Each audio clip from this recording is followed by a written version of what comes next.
This was the fifth day of protests, and many Nicaraguan citizens continue to demand that President Daniel Ortega and Vice President and First Lady Rosario Murillo relinquish their power. The state of crisis began with a move to impose taxes on retiree pensions.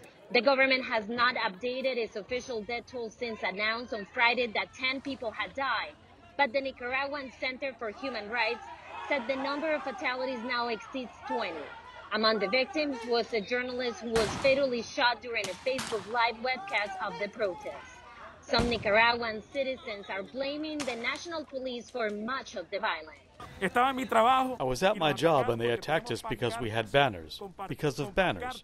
They attacked the community because they had pails and spoons. Pails and spoons, that was all. We attack with this and they attack us with this. It's a 9mm cartridge. A 9mm cartridge. According to family members, many protesters end up at this location, Chipote, which is known for their torture chambers that were used during the Somoza era. Now, the family members are waiting for information about those that were detained during the events that happened during the past 5 days. Facing intense pressure from the demonstrators, private companies, and the Vatican, President Ortega announced Sunday he was abandoning the plan to change the pension system.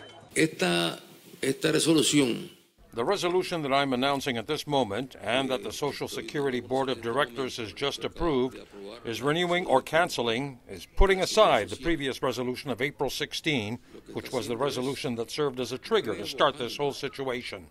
O sea, cancelando. Although some consider President Ortega's decision a positive first step, they say more needs to be done.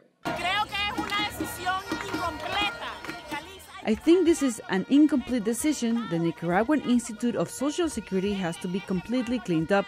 The state has to be completely cleaned up.